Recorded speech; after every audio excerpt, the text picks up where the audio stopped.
السلام علیکم ورحمۃ اللہ وبرکاتہ۔ ہنستے مسکراتے پیارے پیارے بہادر ہوشیار سمجھدار خوش باش چمکتے دمکتے ساتھیوں، کہانی گھر میں خوش آمدید، جہاں آپ سن رہے ہیں روزانہ پرانی تاریخی رنگ برنگی سیکھتی سکھلاتی سچی قرآنی مزیدار کہانیاں۔ اور کہانی سننے سے پہلے جی اتنے اچھے بچے ہیں آپ، اتنے پیارے ہیں کہ اپنے تمام کام اچھے طریقے سے مکمل کر لیتے ہیں۔ جو بڑے ہیں ان کے بڑوں والے کام اور جو چھوٹے ہیں ان کے چھوٹے والے کام، لیکن بہت اچھے لگتے ہیں مجھے آپ سب۔ آج ہم شروع کرنے جا رہے ہیں نواں سپارہ، اور نواں سپارہ شروع ہوتا ہے سورۃ الاعراف سے ہی، جس میں اللہ تعالی ہمیں بہت زیادہ انبیاء کی کہانیاں سنا رہے ہیں۔ کل ہم نے سنی تھی حضرت شعیب علیہ السلام کی کہانی، اور حضرت شعیب کے بعد اللہ تعالی نے کہانی شروع کی بنی اسرائیل کی۔ اور یہ تو آپ کو یاد ہوگا کہ بنی اسرائیل کے پاس جو نبی بھیجے گئے تھے وہ تھے موسیٰ علیہ السلام۔ تو ان کی کہانی اب اللہ تعالی ہمیں سنا رہے ہیں، اور یہ کہانی شروع ہو رہی ہے جب حضرت موسیٰ ملنے جاتے ہیں فرعون سے۔ فرعون کون تھا اور کہاں تھا، سنتے ہیں۔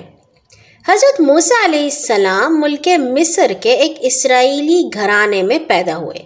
اس وقت مصر میں دو قومیں آباد تھیں، ایک قبطی جو اصلی مصر کے باشندے تھے، وہیں کے رہنے والے تھے، اور دوسرے بنو اسرائیل جو 400 سال پہلے حضرت یوسف کے زمانے میں مصر آ بسے تھے۔ حضرت یوسف انہیں مصر کیوں لے آئے تھے یہ ہم سنیں گے جب باری آئے گی سورۃ یوسف کی انشاءاللہ۔ حضرت یوسف کی وفات کے بعد 100 سال سے کچھ زیادہ اوپر مصر پر بنی اسرائیل کی حکومت رہی۔ پھر ان میں بہت سی خرابیاں پیدا ہو گئیں، جس کا نتیجہ یہ ہوا کہ قبطیوں نے ان سے حکومت چھین لی اور ان کا ایک سردار مصر کا بادشاہ بن گیا۔ مصری لوگ ایک خدا کو ماننے کی بجائے کئی دیوتاؤں کو پوجتے تھے۔ ان میں سب سے بڑا سورج دیوتا تھا۔ وہ کہتے تھے کہ سورج دیوتا ہمارے بادشاہ کی شکل میں زمین پر اتر آیا ہے، اور انہوں نے اپنے بادشاہ کو فرعون کا لقب دے رکھا تھا، جس کا مطلب ہے سورج دیوتا کی انسانی شکل۔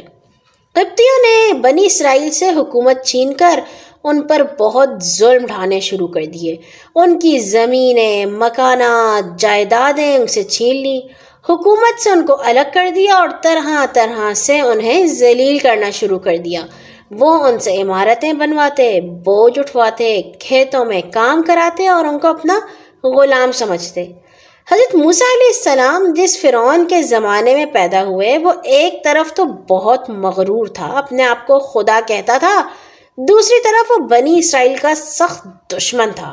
اس نے ایک دفعہ حکم دیا کہ بنی اسرائیل کے کسی گھر میں کوئی لڑکا پیدا ہو تو اس کو فوراً مار ڈالا جائے، اور لڑکی پیدا ہو تو اس کو رہنے دیا جائے۔ اور ایسا اس نے اس لیے کہا تاکہ بنی اسرائیل کی تعداد اور طاقت بڑھنے نہ پائے۔ فرعون کے اس ظالمانہ حکم کے نتیجے میں اسرائیلیوں کے گھروں میں پیدا ہونے والے بے شمار معصوم لڑکے مار ڈالے گئے، اور اسی زمانے میں ایک اسرائیلی کے گھر حضرت موسیٰ علیہ السلام پیدا ہوئے۔ حضرت موسیٰ کو کس طرح اللہ تعالیٰ نے بچایا اور وہ کیسے پلے بڑھے یہ ہم بعد میں سنیں گے۔ ابھی سورۃ الاعراف میں اللہ تعالیٰ نے ہمیں بتایا کہ حضرت موسیٰ جو تھے وہ پہنچے فرعون کے پاس، کیونکہ اللہ تعالیٰ نے انہیں کہا تھا کہ موسیٰ میں ہی تمہارا رب ہوں، اور میرے سوا کوئی عبادت کے لائق نہیں، صرف میری ہی بندگی کرو۔ اور فرعون اور اس کے درباریوں کے پاس جاؤ، وہ بہت ظالم اور نافرمان ہو گئے ہیں۔ حضرت موسیٰ علیہ السلام نے اللہ تعالیٰ سے کہا کہ اللہ تعالیٰ، میں فرعون اتنا بڑا بادشاہ ہے، میں اس کے دربار میں جاؤں تو گھبرا نہ جاؤں، آپ میرے بھائی ہارون کو بھی میرے ساتھ کر دیجئے۔ اللہ تعالیٰ نے کہا ٹھیک ہے، تم نے جو مانگا ہے وہ تمہیں دے دیا گیا ہے، اب تم اور تمہارا بھائی دونوں فرعون کے پاس جاؤ اور اس کو سمجھاؤ، اس سے نرمی سے بات کرو، شاید وہ تمہاری بات مان لے۔ جس فرعون کے زمانے میں حضرت موسیٰ پیدا ہوئے تھے وہ تو مر چکا تھا اور اب اس کی جگہ دوسرا فرعون حکومت کر رہا تھا۔ جب حضرت موسیٰ اور حضرت ہارون علیہ السلام فرعون کے پاس گئے اور حضرت موسیٰ نے اس کو اللہ کا پیغام سنایا تو اس نے غصے میں آ کر حضرت موسیٰ سے کئی سوال کیے۔ انہوں نے ہر سوال کا بہت اچھی طرح جواب دیا، اللہ تعالیٰ کی بڑائی بیان کی اور اس کو کہا کہ ظلم مت کرو۔ اب فرعون نے کہا کہ تم سمجھتے کیا ہو، مجھے نصیحتیں کرتے ہو۔ حضرت موسیٰ نے کہا کہ میرا رب جو ہے وہ سب کچھ جانتا اور مانتا ہے، اس نے مجھے اپنا رسول بنایا ہے اور تم نے میری قوم کو جو غلام بنا رکھا ہے انہیں آزاد کر دو۔ فرعون کہنے لگا اچھا، یہ جو تم کہتے ہو کہ تم تمام جہان کے پروردگار کے بھیجے ہوئے رسول ہو، تو یہ تمام جہان کا پروردگار کون ہے؟ حضرت موسیٰ نے کہا وہ جو آسمان اور زمین اور جو کچھ آسمان اور زمین میں ہے سب کا مالک ہے، اسی نے ہر چیز کو پیدا کیا ہے، وہی سب کو راستہ دکھاتا ہے۔ اب فرعون اپنے درباریوں سے کہنے لگا سنتے ہو یہ کیا کہہ رہا ہے، حالانکہ میں اپنے سوا تمہارے کسی خدا کو نہیں جانتا، ایسا لگتا ہے یہ شخص جو تمہارے پر رسول بن کر آیا ہے دیوانہ ہے۔ حضرت موسیٰ کہنے لگے اللہ ہی مشرق اور مغرب اور جو کچھ ان دونوں میں ہے سب کا مالک ہے۔ اب فرعون نے آنکھیں لال پیلی کر کے کہا اگر تم میرے سوا کسی اور کو خدا مانو گے میں تمہیں قید کر دوں گا۔ حضرت موسیٰ علیہ السلام نے فرمایا کہ اگر میں تم کو خدا کی دی ہوئی نشانیاں دکھاؤں تو پھر؟ فرعون نے کہا اچھا دکھاؤ، کیا دکھاؤ گے؟ حضرت موسیٰ نے اپنی لاٹھی کو زمین پر ڈال دیا، دیکھتے ہی دیکھتے وہ ایک اژدہا بن گئی۔ یہ اللہ تعالیٰ نے انہیں ایک نشانی دی تھی۔ پھر انہوں نے اپنا ہاتھ بغل سے باہر نکالا تو وہ بہت ہی سفید اور چمکیلا تھا۔ فرعون نے یہ نشانیاں دیکھ کر اپنے درباریوں سے کہا اوہو، یہ تو بڑا جادوگر نکلا۔ پھر حضرت موسیٰ سے کہنے لگا موسیٰ تم چاہتے ہو کہ اپنے جادو کے زور سے ہم کو ہمارے ملک سے نکال دو؟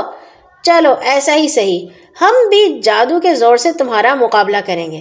ایک دن مقرر کرو، ہمارا تمہارا مقابلہ کھلے میدان میں عام لوگوں کے سامنے ہوگا۔ حضرت موسیٰ علیہ السلام نے فرمایا جس دن تم لوگ اپنا جشن مناتے ہو اسی دن مقابلہ ہو جائے۔ جب یہ بات طے ہو گئی تو فرعون نے سارے ملک سے بڑے بڑے جادوگروں کو بلا بھیجا۔ اچھے ساتھیوں، جو مصری تھے وہ جادو ٹونے میں بہت آگے تھے اور وہ بڑے شوق سے جادو کیا کرتے تھے، اسی لیے جب حضرت موسیٰ نے ان کو وہ نشانی دکھائی جو اللہ تعالیٰ نے دی تھی تو وہ یہی سمجھے کہ یہ جادو ہے۔ اب فرعون نے جادوگروں سے کہا اگر تمہارے جادو نے موسیٰ کے جادو پر فتح پائی تو تمہیں بھاری انعام دیا جائے گا اور میں تمہیں اپنا خاص انعام دوں گا۔ جشن والے دن تمام لوگ مقابلہ دیکھنے کے لیے ایک بڑے میدان میں جمع ہو گئے۔ ایک طرف حضرت موسیٰ حضرت ہارون تھے، دوسری طرف مصر کے بڑے بڑے جادوگر۔ جادوگروں نے حضرت موسیٰ علیہ السلام سے کہا کہو پہلے تم اپنا جادو چلاؤ گے یا ہم چلائیں؟ حضرت موسیٰ علیہ السلام نے فرمایا تم ہی پہلے اپنا جادو دکھاؤ۔ اب جادوگروں نے اپنی لاٹھیاں اور رسیاں میدان میں پھینکی تو ایسا معلوم ہوا کہ وہ سب سانپ بن کر ادھر ادھر دوڑ رہی ہیں۔ اب حضرت موسیٰ کو اللہ تعالیٰ نے کہا کہ اپنی لاٹھی زمین پر ڈال دیں۔ جب حضرت موسیٰ نے اپنی لاٹھی زمین پر ڈال دی تو وہ ایک اژدہا بن گئی۔ یہ اژدہا جدھر جدھر گیا جادوگروں کا جادو ختم ہو گیا۔ ایسا معلوم ہوتا تھا کہ اژدہا جادوگروں کے سانپوں کو نگل گیا ہے۔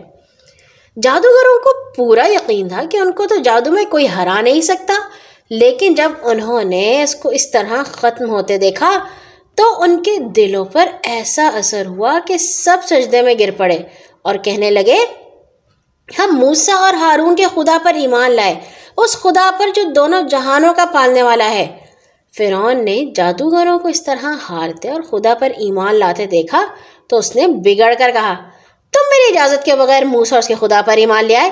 ابھی تم اس حرکت کا مزہ چکھ لو، میں تمہارے ہاتھ پاؤں الٹے سیدھے کٹوا کر تمہیں کھجور کے تنوں پر سولی چڑھا دوں گا۔ جادوگروں نے کہا، کچھ پرواہ نہیں، جو جی میں آئے کر لو۔ جس خدا نے ہم کو پیدا کیا ہے، جس کی نشانیاں ہم نے دیکھی ہیں، اس کو چھوڑ کر ہم تمہیں خدا نہیں مان سکتے۔ آخر ایک دن تو ہمیں اللہ ہی کے پاس جانا ہے۔